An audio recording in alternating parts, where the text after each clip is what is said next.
tape right now because I'm about to tell you the truth. And F you if you can't handle the truth. This version of Biden is the best Biden ever.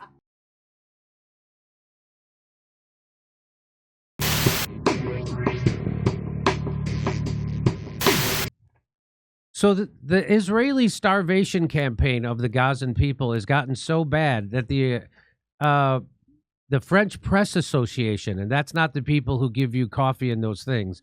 This is the journalism French press. See, the French Press Association issued a statement on how they have had journalists die in war zones, but never of starvation. Several of their Gazan colleagues can no longer work due to severe malnutrition, the century's worst crime against humanity, and it's being perpetrated by Israel, and it's being funded by the United States. Here's what I'll read you what they said. Without immediate intervention, the last reporters in Gaza will die. AFP, the French Press Association, has been working with 1 writer, 3 photographers, and 6 videographers, all freelance in the Gaza Strip since its staff journalists left in 2024. Along with a few others, they are now the only ones left to report what is happening in the Gaza Strip. The international press has been banned from entering the territory for nearly 2 years. We refuse to watch them die. One of them, Bashar, has been working with AFP since 2010. First as a fixer, then a freelance photographer, and since 2024 as lead photographer. On July 19th, he managed to post a message on Facebook. I no longer have the strength to work for the media. My body is thin, and I can't work anymore.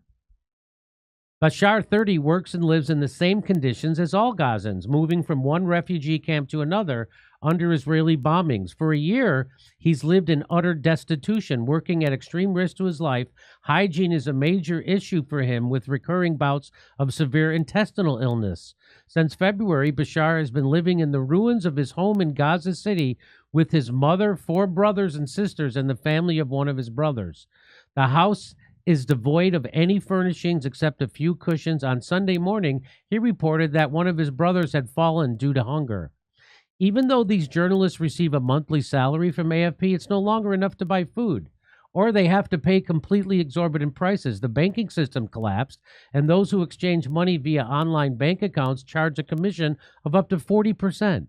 AFP no longer has the ability to provide them with a vehicle, and there's not enough fuel to allow these journalists to travel for the reporting. Driving a car means becoming a target for an Israeli airstrike. AFP reporters therefore travel on foot or by donkey cart. Alham, located in the south of the enclave, is holding on to testify as long as she can.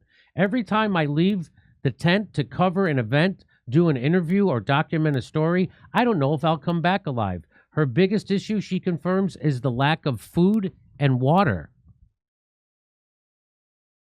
We are watching their situation get worse. They're young, but their strength is leaving them. Most are no longer physically able to get around the enclave to do their work. Their heartbreaking cries for help are now daily.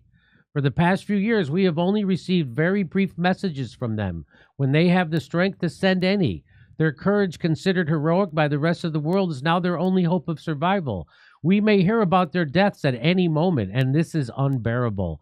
This Sunday, Bashar wrote, "For the first time, I feel defeated." Later that day, he said he would thank us for explaining that we live day to day between death and hunger. I wish President Macron would help me get out of this hell.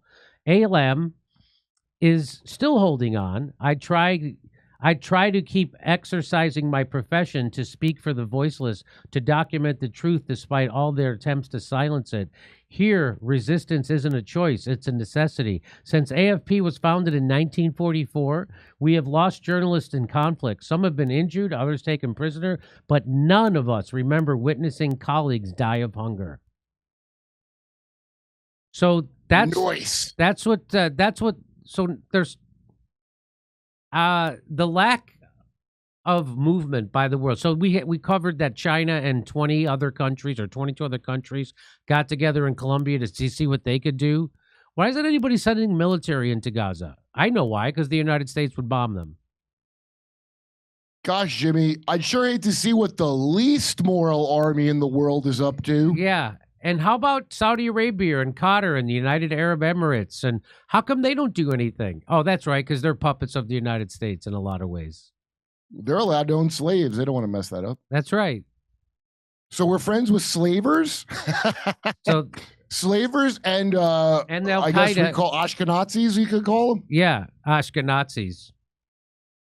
So wow. So there you go. That's the French press is saying, hey, our journalists they've been killed in war before, but none of them have been starved to death in war. You haven't been? You haven't been? And starved to death for the first time in modern history because of the most moral army in the world? The most moral army in the world. At least have the courtesy to go there and starve to death. Hey, and if you want to see the most moral comedy set in the world, this Sunday, August 3rd, I'll be in Oxnard, California. Then I'm going up to Edmonton, Calgary, and Vancouver. Go to jimmydore.com for a link for tickets. And you'll hear my jokes about these maniacs in Israel. Over to Steph. I'm just relieved we're not flying. Really, I'm so relieved that we have a show this Sunday, but we're not flying there. Fantastic. The Alcoholics Anonymous World Convention was in Vancouver, BC, the 4th of July weekend. For the flag ceremony, 89 countries were represented. Each country was announced and cheered, except the USA. Okay. Jenna, back to Jimmy.